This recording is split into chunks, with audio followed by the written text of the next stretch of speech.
This week on ICN, the stories you should have heard, but didn't. Another bombshell about gold and silver. Are all the vaults empty? States turning to the feds after running out of unemployment funds. 15 years later, those impacted by the Oklahoma City bombing still have questions. The unbelievable misfortune of the late Kent Trentadue. Those stories and more next on Informed Citizen News.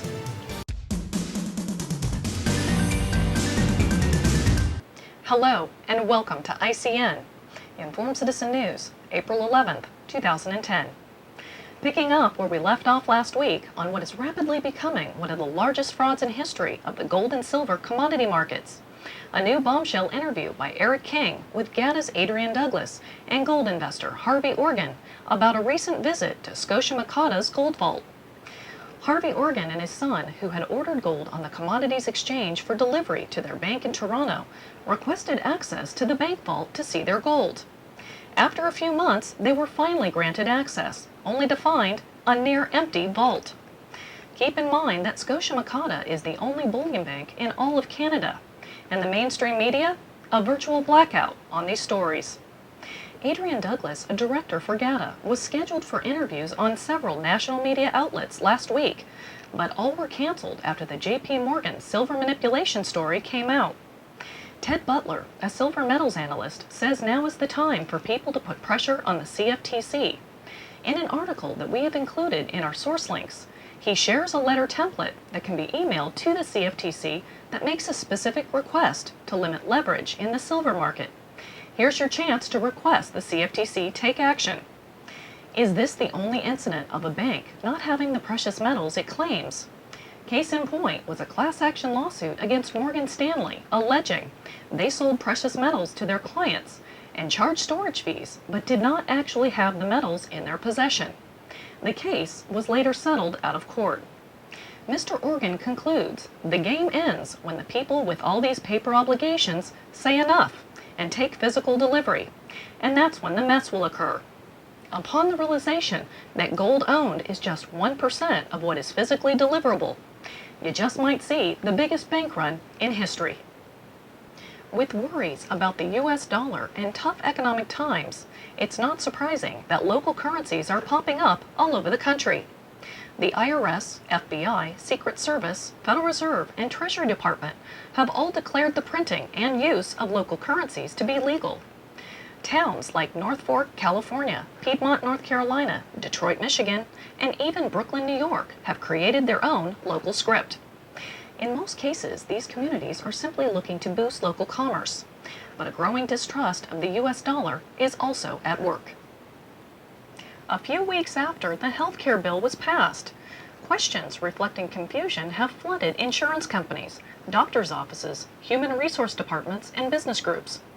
eHealthInsurance.com, which sells coverage from 185 health insurance carriers in 50 states, says that people have inundated their phones with questions, like where do we get the free Obamacare, and how do I sign up for that? Carrie McLean, a licensed agent, says we tell them it's not free, that there are going to be things in place that help people who are low income, but that ultimately most of that is not going to be taking place until 2014. Many small business owners are nervous about requirements being phased in. Primary concern for some is that their costs would rise over the next 4 years as a result of fees, taxes, and coverage mandates related to the overhaul. Others are looking ahead to coverage mandates for 2014 and calculating how many part-time versus full-time employees they should have to best contain costs. Michelle Demarab of the National Federation of Independent Business said, while Obama has been touting a tax credit for small businesses that offer employees health coverage, many small businesses wouldn't be able to participate. First, they must do the research to see whether they qualify. It requires them to understand the intricacies. 5 more states have added their names to the joint lawsuit challenging the constitutionality of the health bill. The suit claims the sweeping reform of the $2.5 trillion U.S. healthcare system violates state government rights in the U.S. Constitution and will force massive new spending on hard-pressed state governments. A scheduling hearing will take place this week.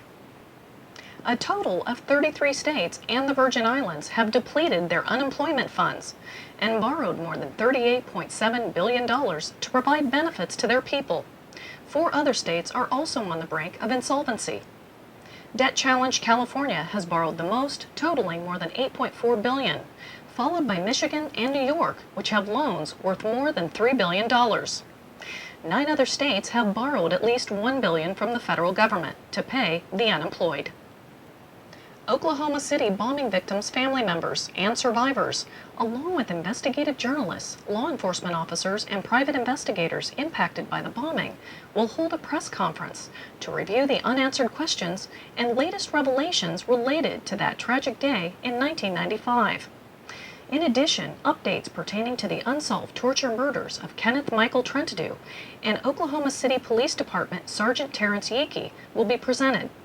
The location of this press conference will be in the Oklahoma State Capitol building and will take place at 1:30 p.m. on Thursday, April 15, 2010. Kenneth Trentadue, as mentioned in the previous story, is one of the most macabre stories we've come across at ICN. Trentadue, like a lot of people, had struggles in life and during the 1980s had turned to robbery and drugs. He got out of prison in 1988 and apparently had improved his life until one day in June of '95 he was arrested by police crossing back into California from Mexico. Police officers ran his driver's license and detained him upon discovering that he was wanted for violating his parole. On August 18th, according to prison records, Trentadue was transferred to the Department of Justice Federal Transfer Center in Oklahoma City. 3 days later, he was found hanging in his cell, dead. The body was covered with cuts, bruises, and a slash to the throat. Oklahoma County DA and federal officials determined that Trentadue had committed suicide by hanging himself. Officials tried to get permission from the family to cremate the body, free of charge, but the family refused. Trentadue's brother Jesse started his own investigation into his brother's death. Prison authorities claimed that the bruises and wounds found on the body were self-inflicted, which included 3 separate blows to the head.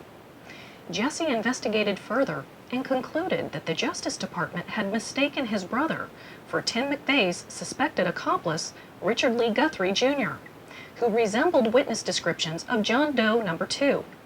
Both were same height, same build, same mustache, and both had dragon tattoos on their left arm. Less than 1 year after Trentadue's death, Guthrie would also be found dead in his prison cell. His death ruled a suicide by hanging. In 1999, Alden Gillis Baker, an inmate who had been imprisoned in Oklahoma City's Federal Transfer Center at the same time as Trentadue, came forward to volunteer to testify that he had witnessed Trentadue's murder. According to FBI documentation, of which the authenticity is vigorously disputed by the Justice Department, Baker was even sharing a cell with Trentadue on the night of his death. In December 1999, Baker reported to a lawyer that he feared for his life. In August 2000, he too was found dead in his cell, a suicide by hanging. Jesse Trentadue filed a wrongful death suit against the Justice Department over 10 years ago and is still battling them in hopes of finding out more about his brother's death. Mr. Trentadue's story adds to the numerous unanswered questions surrounding the Oklahoma City bombing. The Justice Department would have us believe that McVeigh and Terry Nichols were the only conspirators.